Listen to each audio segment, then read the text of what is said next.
plays middle school fall concert, our first concert of the year for the 2022 school year. I am very pleased to introduce our concert with our beginning band and their conductor, Mr. Christian Gordon.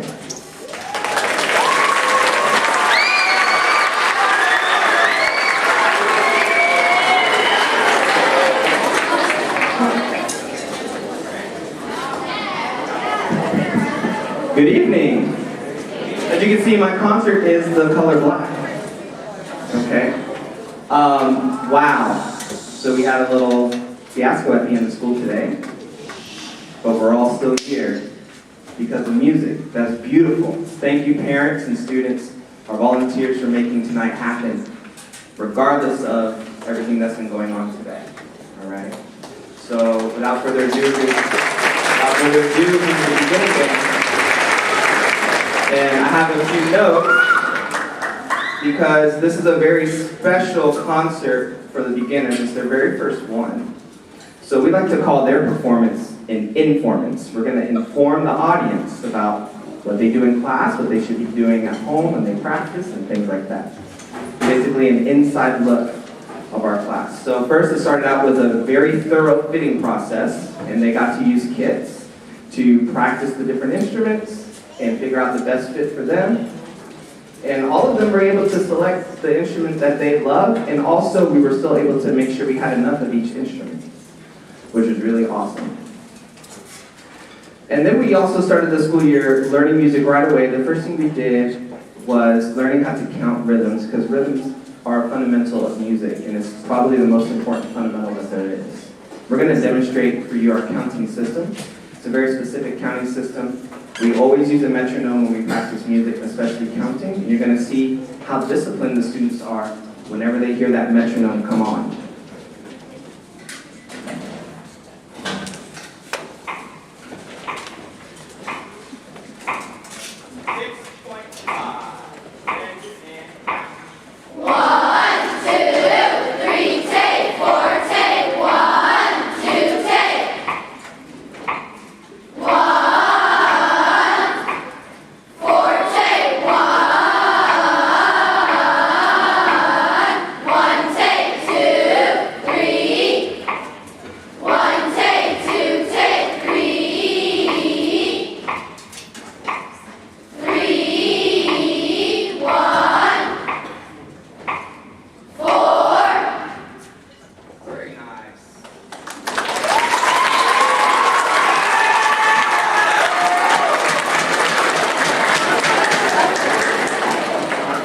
So if you think your child can't be disciplined, that's a lie, all right?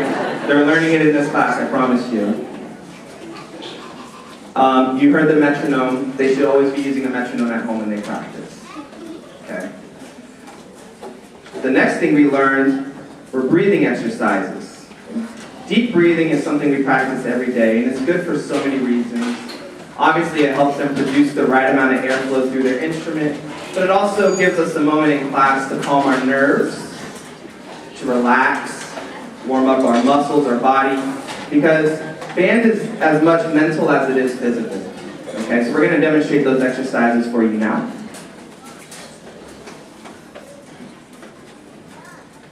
Go ahead and stand up.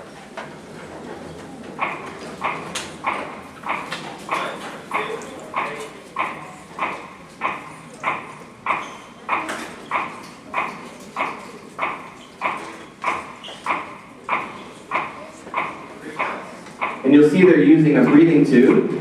It's just a piece of PVC pipe. It teaches them to keep the jaw open. And also, it's the same shape as their trachea. In, out. One count.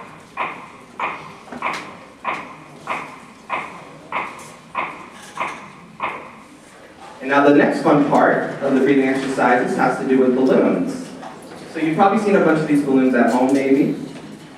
They like to chew on them. They like to pull on them and make fart noises with them and stuff, but we have a rule about balloons. Class, can you tell the audience the rule about balloons? Balloons are not toys! Balloons are not toys.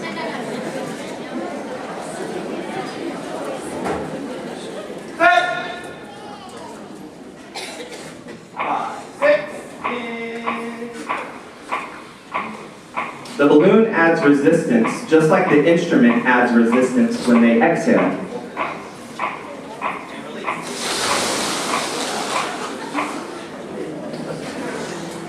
Man, these kids are awesome.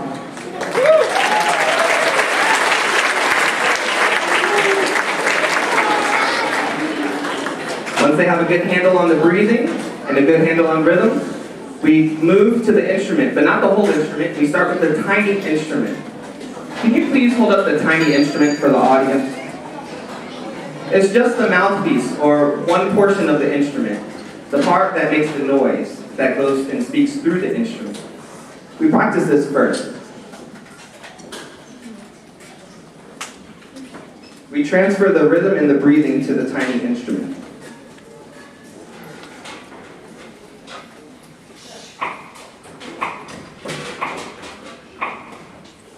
This exercise is called boring.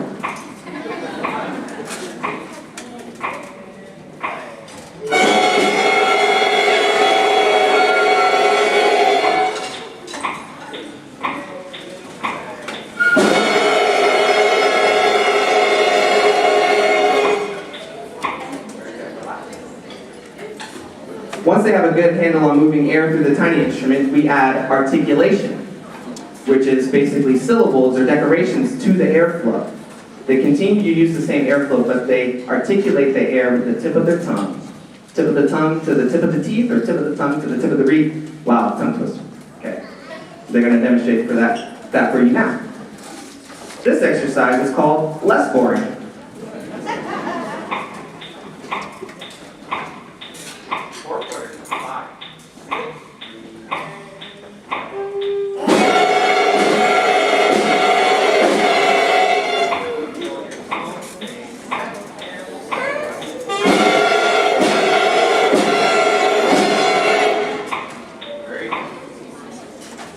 And once they've done really well on that, we move to the full instrument. What you're probably noticing is that the rhythm learning and the movement of the airflow transfers to the tiny instrument, which then transfers to the full instrument. Band is all about scaffolding. Learning music is about scaffolding. Everything applies. They should be practicing their tiny instruments every day. In fact, we even have the older students use them to this day. To develop their skills on the instrument, the first thing they want to practice is long tones. So basically the same thing as the boring exercise, but with actual notes. So now we add note reading to the mix. And they're going to demonstrate their long tones for you now.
So not only does that involve note reading, but it also involves holding the instrument properly, sitting with the instrument, putting your hands and your fingers exactly where it's supposed to go, putting the instrument right on the mouth exactly where it's supposed to go, putting your hands exactly on the stick where it's supposed to go, making sure that the drum is at the correct height, making sure that you strike the drum or the mallet instrument in the exact spot so it has the best sound. Wow, that's a lot.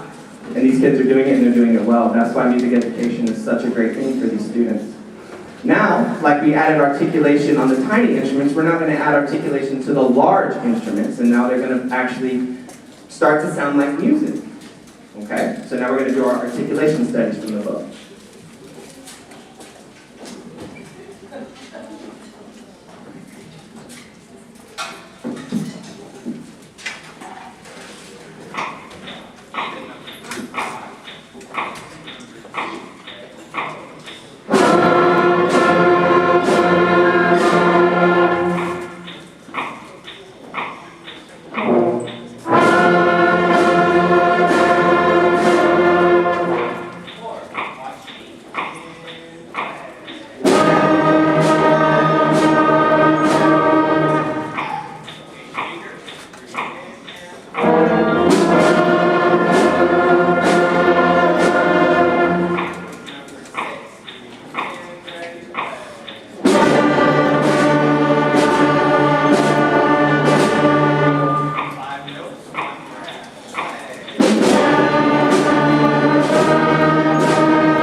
They're sounding great for this time of the year. They're working really hard, and parents, a lot of that has to do with your support. So whatever you're doing, please continue. Please encourage them to take their instruments home. Encourage them to take private lessons. Encourage them to stay after school for extra help, things like that. Now this next part, we actually did not rehearse. So we have a process of learning music, and if they use this process, they can learn anything when it comes to songs in the book or anything else that they would like to learn on their instrument. They're called the practice steps, and there are 6 steps. It's a little lengthy, but it's very thorough. And they're going to demonstrate that for you right now on a song that they've never played together in class. And they had no idea that I was going to tell you that. So we're going to look at a line in the book right now. It's number 12.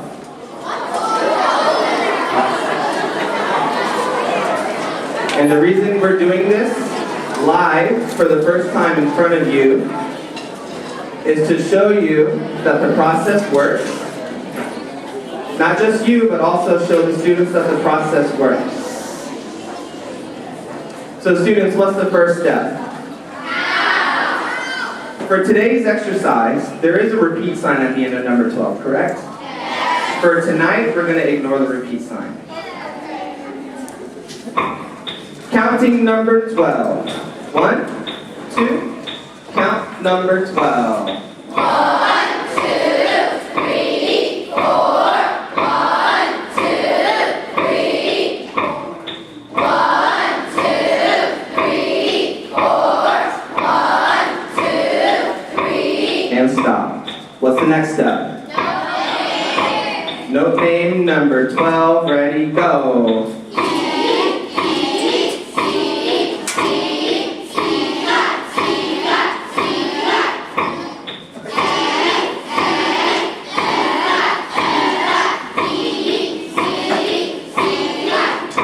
next step? Get it set? Note naming with fingers and slides and air stick. 1, 2, note name, ready, go.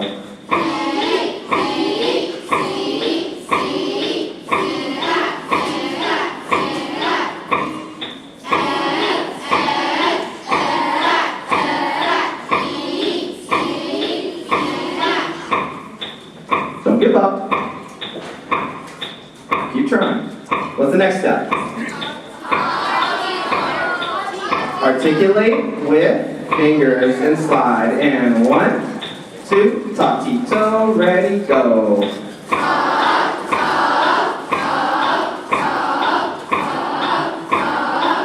Do the slide positions.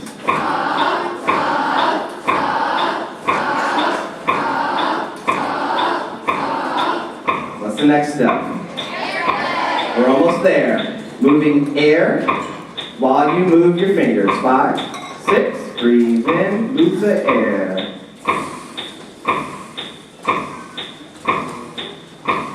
Eyes on your music. Rest.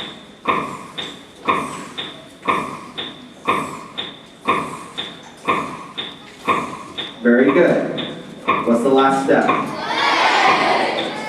You ready?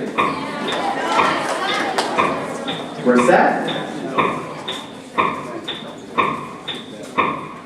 5, 6, breathe in, number 12.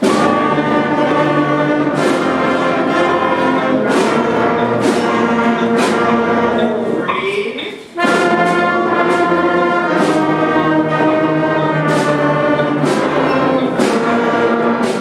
Did that sound like music to you? Because it sounded like music to me.